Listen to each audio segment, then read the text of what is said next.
नमस्कार, हमारे चैनल हिंदी साहित्य के अंतर्गत आपका स्वागत है। हिंदी साहित्य को हम 3 कालखंडों में विभक्त करते हैं: आदिकाल, मध्यकाल, आधुनिक काल।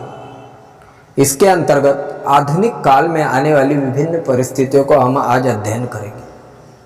आधुनिक काल को पुनर्जागरण का काल क्यों कहा जाता है तथा यह गद्य काल क्यों माना जाता है, इसमें हिंदी साहित्य के इतिहास का विभाजन तथा समय सीमा देखेंगे। दोस्तों, आप सभी जानते हैं कि हिंदी साहित्य के इतिहास को विद्वानों ने 3 भागों में मुख्य रूप से बांटा है: आदिकाल, मध्यकाल व आधुनिक काल। आदिकाल की समय सीमा संवत 1050 से संवत 1375 तक मानी जाती है।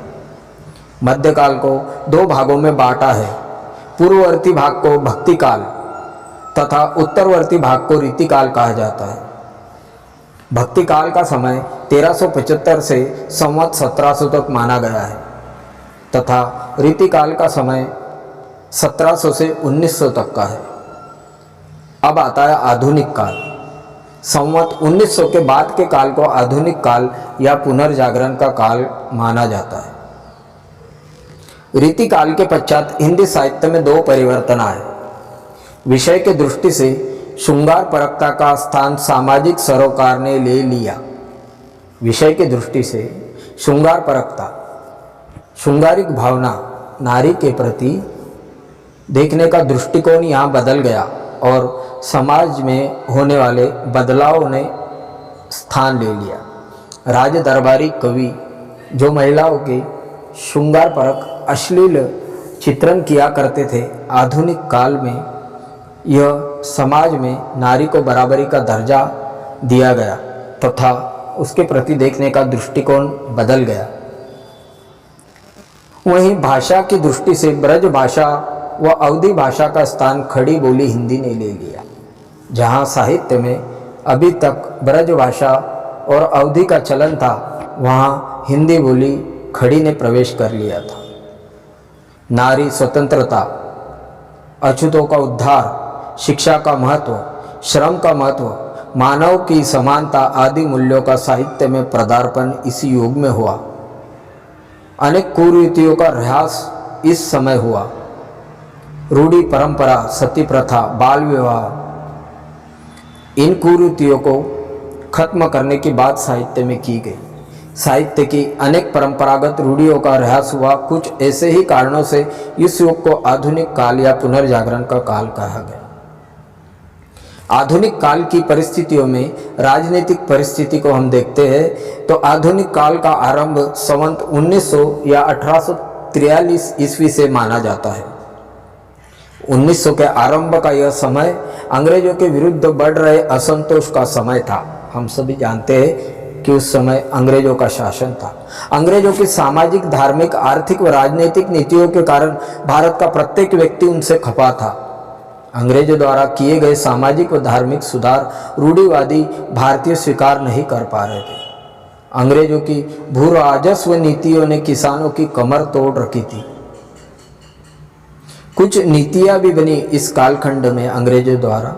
कुछ कुरीतियों को खत्म करने की बात की गई।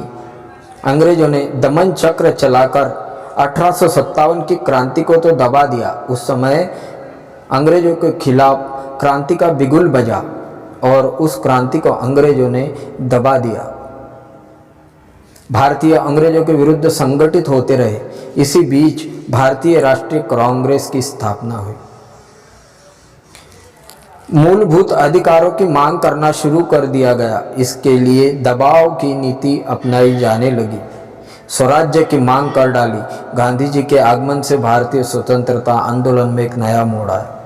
उनके द्वारा चलाए गए चंपारण आंदोलन, असहयोग आंदोलन, सविनय आंदोलन, भारत छोड़ो आंदोलन जैसे आंदोलन ने पूरे भारत में देशभक्ति की धारा बहने लगी। एक तरफ जहां कांग्रेस की उदारवादी अपनी विनम्र नीतियों से स्वराज्य प्राप्ति का प्रयास कर रहे थे, वहीं दूसरी ओर भगत सिंह, बटुकेश्वर दत्त, वीरेंद्र घोष, सावरकर बंधु, चापेकर बंधु व नेताजी सुभाष चंद्र जैसे देशभक्त क्रांतिकारी गतिविधियों से अंग्रेजों की नाक में दम कर रहे थे। जहां एक तरफ अंग्रेजों के विरुद्ध आंदोलन से पूरे देश में एकजुटता के अनेक उदाहरण मिलते हैं, वहीं अंग्रेजी की फूट डालो और राज करो की नीति के कारण सांप्रदायिक खाई भी बढ़ती जा रही थी, जिसके भयंकर परिणाम भारत की स्वतंत्रता के समय हुए, जिसमें हमने न केवल भारत की अखंडता को खो दिया बल्कि मानवता के उन मूल्यों को भी खो दिया जिस पर हम गर्व किया करते थे। इस प्रकार की राजनीतिक परिस्थितियों में आधुनिक साहित्य रचा गया। आर्थिक परिस्थितियां। भारत में इंग्लैंड सरकार की आर्थिक नीतियां शोषणकारी थी। उनका मुख्य उद्देश्य भारत के आर्थिक संसाधनों का अधिक से अधिक उपयोग करना था। वे यहाँ के कच्चा माल सस्ते दामों में इंग्लैंड ले जा रहे थे और वहाँ पर तैयार माल भारत में महंगे दामों में बेच रहे थे। इस प्रतिस्पर्धा के सामने भारतीय उद्योग धंधे टिक नहीं पा रहे थे। परिणाम स्वरूप भारतीय कारीगर बेकार हो रहे थे और रोजगार की तलाश में शहरों की ओर भाग रहे थे। शहरों में जनसंख्या बढ़ने लगी थी। भारतीय किसान, मजदूर, व्यापारी, कारीगर आदि सभी अंग्रेजों के शोषण का शिकार हो रहे थे। अतः सभी भारतीय संगठित हो रहे थे, अंग्रेजों के विरुद्ध खड़े होने लगे थे।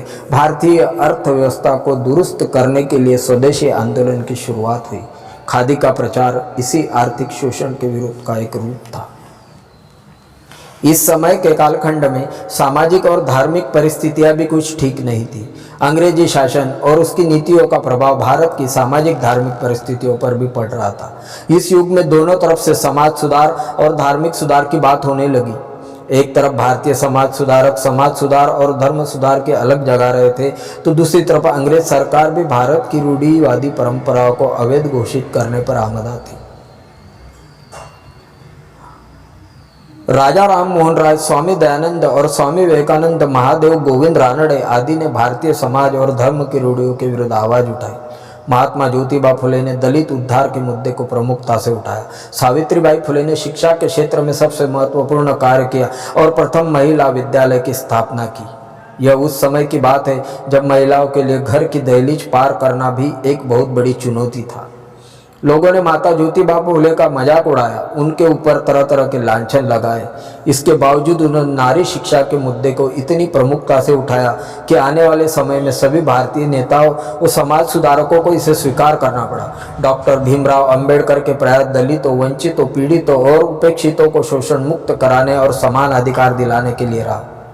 हिंदू धर्म की बुराइयों के विरुद्ध बड़ी बेबाकी से आवाज उठने लगी। समाज और धर्म के क्षेत्र में हुए इन परिवर्तनों का प्रभाव साहित्य पर पड़ना स्वाभाविक था। अतः साहित्यिक परिस्थिति का हम अवलोकन करेंगे। आधुनिक युग का साहित्य बदलते युग का साहित्य है। 19वीं सदी की यह बात है। इसी युग के आरंभ में जहां समाज सुधार, धर्म सुधार और स्वतंत्रता महत्वपूर्ण मुद्दे थे, बाद में यह मुद्दा व्यक्ति की समस्याओं पर केंद्रित होने लगा।